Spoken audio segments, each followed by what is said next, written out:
Hello, my sweet summer children. I'm back with the juice to get you through the long night. And baby, Game of Thrones is so close, I can almost taste it. Nom, nom, nom, nom, nom, nom, nom. So I wanted to take this opportunity to discuss my unpopular opinions, Game of Thrones edition. I'm going to go through my top 10 unpopular opinions about Game of Thrones in no particular order. They could be wrong. They're just opinions, but let me know in the comments any of your unpopular opinions about Game of Thrones. I've seen some takes that I just disagree with wholeheartedly, so let's get started. Number 10, Daenerys is not Nisa. Jon Snow is not stabbing Daenerys to forge Lightbringer. In every video I have made, at least one person says that Daenerys is Nisa. Jon is going to stab her through the heart to forge Lightbringer. At one time, I even thought that Daenerys could be Nisa, and I admit that there is some supportive evidence for Daenerys being Nisa, but there is way more evidence that Daenerys is Azor Ahai. Way more than any character in the story as a whole. Daenerys is the only character that woke dragons from the stone. The only one. Azor Ahai is the champion of fire. This girl literally walked through fire. Like, she doesn't die when she goes in the fire. Jon can't even touch a candlestick without burning his hand, but he's supposed to be the champion of fire. I don't think so. Which leads me to number 9. Lightbringer will not be forged in season 8. In a magical way, I actually think that Drogon is Lightbringer. But more to the point, I think Azor Ahai and Lightbringer are just false messengers, false prophecy that doesn't mean what we think it means. If it means anything at all. If this Azor Ahai character from myth and legend really did forge Lightbringer, this magical sword from the heart of his lover, Nisa, well then the sword has already been forged. The sword is already somewhere and maybe they need to go find it. Or maybe they already have it. Or maybe Azor Ahai was just the first person that created Valyrian steel. And Valyrian steel requires what? Blood sacrifice.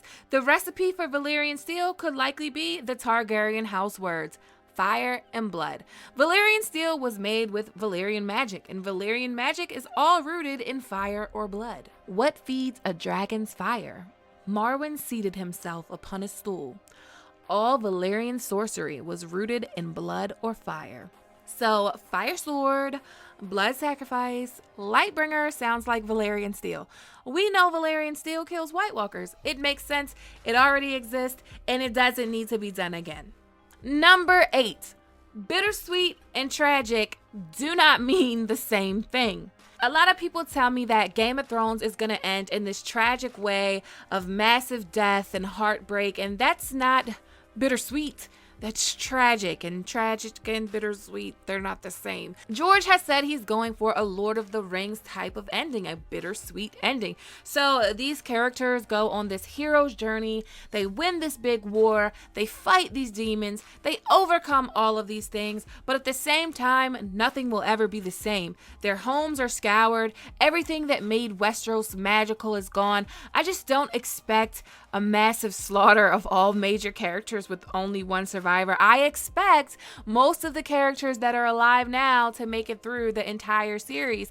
Low-key, I think a lot of people are going to be shocked when it comes to who's going to live, because majority of our favorites, I believe, are going to live. I only foresee 6 major character deaths, and that's Jaime, Cersei, Euron, Sansa, Jorah, and Grey Worm.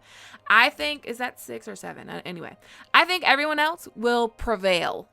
Number 7, the White Walkers will not be defeated. The popular belief is that the White Walkers will be defeated. They will be gone from Westeros, eradicated. But I don't buy that. I actually think that history repeats. They were beaten before, but they didn't, die out. They were just sent fleeing to the icy north, the lands of always winter. And the wall was built to defend the realms of men from what lies beyond it. The first men of the Night's Watch band together, yada yada, you know the story. But for some reason, I feel like they aren't going to die out. They will be sent fleeing to the far north to sleep for another 8,000 years and wait for the north to forget again. I know there is this belief that the Night King will be defeated and the world will become normal again, but we don't really know what the effects of killing the Night King would have on the universe as a whole, because it's hinted at that the summers and winters are so long because of the White Walkers and the dragons and the magic and everything. So when Beric says, hey Jon, let's just kill him, and and it'll be all over with. That's all we gotta do.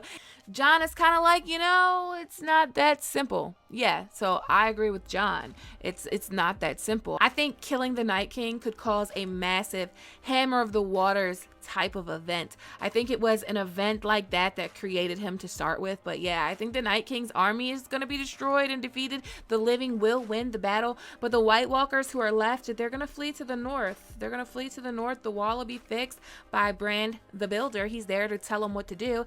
And the Night's Watch will be formed, and the realms of men will be guarded by men of the Night's Watch. They can't break the wheel. I believe breaking the wheel will break the planet. But let's move on.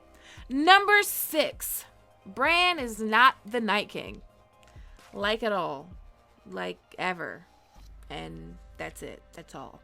Number 5. Clegane Bowl is kind of tacky.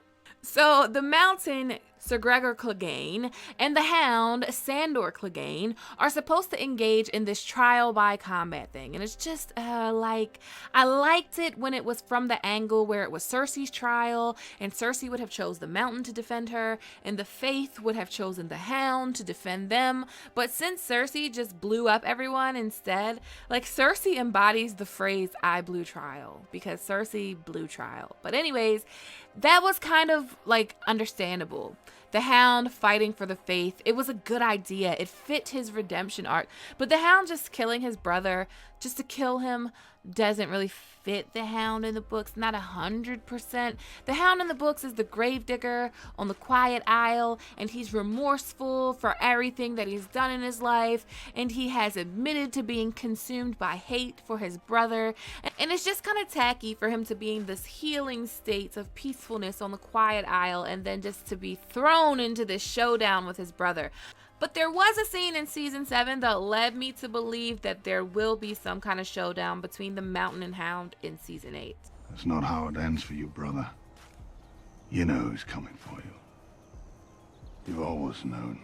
Number 4. Daenerys will not die in childbirth. This should actually be Daenerys won't die at all. Daenerys is going to live. Daenerys dying in childbirth kills me.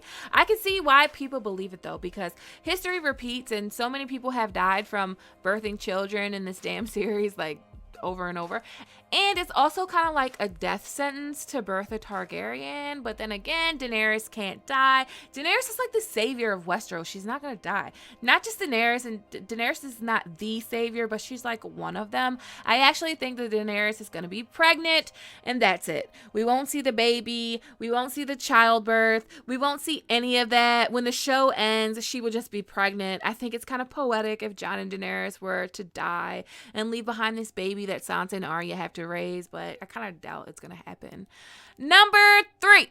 Cersei Lannister is likely the best character on the show. People love to hate Cersei, but what would Game of Thrones be without Lena Headey? She's so boss. I mean, she just kills it every episode. Of course, Cersei is a horrible person, but at the same time, she's one of the best villains in TV history. And also, she has tons of reasons for doing the things that she does. When Cersei was a child, some crazy woods witch told her that she would be killed by her little brother and all her kids would die, and a younger, more beautiful person would usurp her and take everything that she holds dear.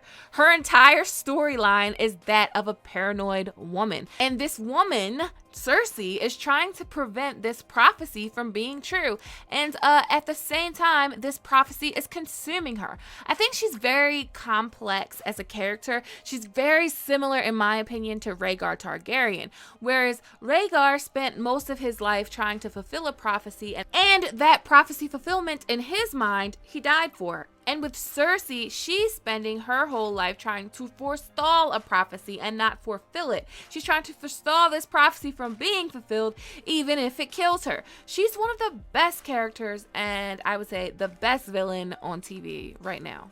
Number 2, Catelyn Stark was not a good person. People hate when I say this, but I just can't vibe with Catelyn Stark. There are some things that make me say, she's not a good person. She absolutely hates Jon Snow, and Jon didn't ask to be born.